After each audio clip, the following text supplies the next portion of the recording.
Like I always say, smiles just don't appear out of nowhere. They are simply transferred.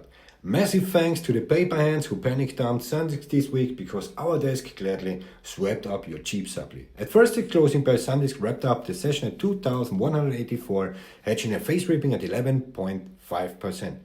The daily candle forced the question for life. Meanwhile, what's our playbook? Last Wednesday, when a heavy liquidation flush hit the opening close, we executed a price order near the 1,955 floor. In just 2 sessions, we are up 11.8%. If you're tracking our execution on this channel, did you front run this dip with us? If yes, congrats. This panic wash became absolutely free money. If you trade high beta cheap setups, smash that like button. Comment below. Does SanDisk have the institutional legs to clear 2,500 next? For our massive test metrics, check the description. Look, this tape action feels like a complete déjà vu, doesn't it?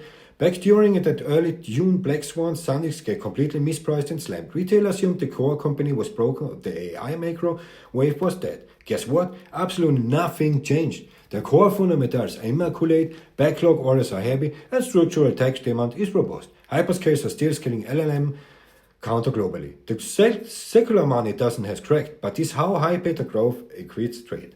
The exact second macro sentiment panics, the top performers that put out the biggest runs are always the very first names to face a cascading retail flush. But localized technical breakdown doesn't mean the company is fundamentally broken. Most of the time, the tape isn't losing structural value.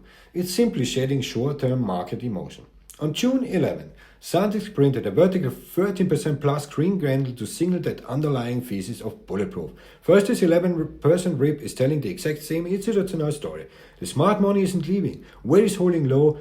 Cost blocks dumping their care positions. The capital exciting is just crowded retail tourists who chased the top and got scared during a standard intraday stop hunt.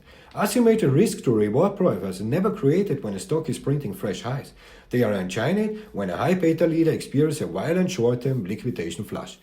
We aren't saying blindly buy every red daily candle, but you must ask the golden question. Did the core fundamentals or industrial logic crack? If the data says no, the dump is just a gift-wrapped entry pocket. Currently, street targets show an unhinged spread from a 1,200 floor to a 3,250 moonshot. Consumers pinned at 1,900. The tape average target, probing institutional demand, is heating back up. The secular AI macro wave is rolling, memory demand is scaling, and SanDisk remains a monopoly player. Check out the description and join our communities, and then I will see you on the next tape.